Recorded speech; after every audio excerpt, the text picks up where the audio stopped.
Hello বন্ধুরা, সবাই কেমন আছেন? আশা করি সবাই ভালো আছেন। আমিও ভালো আছি, কিন্তু কদিন থেকে আমার শরীর খারাপ হয়ে একদম শরীরটা দুর্বল হয়ে গেছে। মুখে কোনো রুচি নেই, খাওয়ার কোনো ইচ্ছা নেই। তো আপনারা তো যারা আমার ভিডিও দেখেন তারা জানেন আমাদের একটা খাবারের দোকান আছে, তো বেশিরভাগ খাবার সেখান থেকেই আসে।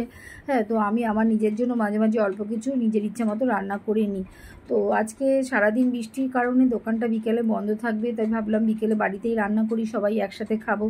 তার জন্য ইলিশ মাছ ফ্রিজে ছিল, সেটাকে বার করে ভালো করে ফ্রেশ করে ধুয়ে নিলাম। তো যখন আমি ইলিশ মাছটা ধুয়ে ঠুয়ে রাখলাম, এবার পুরো মাছ রান্না করবো না, যেহেতু রাত্রির খাবার অল্প কিছু হলেই হয়ে যায়। মাছের তেল আর ইলিশ মাছ ভাপা সবাই বাড়িতে ভালোবাসে, তো সেটাই আমি করব। তো 5 পিস মাছ ভাপা করব আর সব মাছ রেখে দেবো অন্যদিন খাওয়ার জন্য। তো মাছটা আমি যেহেতু রান্না করব, তো মশলা যখন ম্যারিনেট করেছি তখন আপনাদের দেখাতে পারিনি। আপনারা তো জানেন মাছ হাত কেমন যেন হয়, ভালো লাগে না, তাই ক্যামেরা ধরারও লোক নেই, তার জন্য নিজেই সব করছি, তাই পুরো ভিডিওটা দেখাতে পারলাম না। তো যাই হোক, আমি একটা গ্যাসে ভাত বসিয়ে দিয়েছি আর একটা গ্যাসে এখন আমি মাছ ভাপা বসাবো। তো আমার ভাত দেখুন অলরেডি হয়ে গেছে।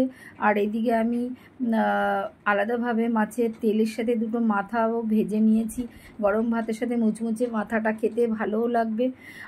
আর একটা গ্যাসে আমি কড়ার মধ্যে বক্সে করে মাছ ভাপাটাও বসিয়ে দিয়েছি।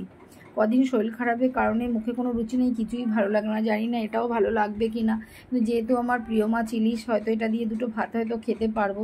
তো যাই হোক, আমার ভাপাটা হয়ে গেছে।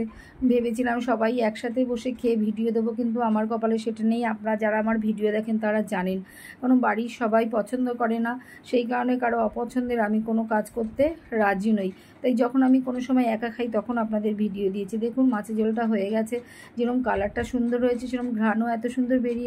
লাস্ট নামাবার সময় একটু কাঁচা তেল দিয়ে দিয়েছি যাতে আরও টেস্ট লাগে। তো যাই হোক, এখন আমি ছেলেকে খেতে দেবো, আর সেই ভিডিওটা তো দিতে পারবো না, আপনারা জানেন।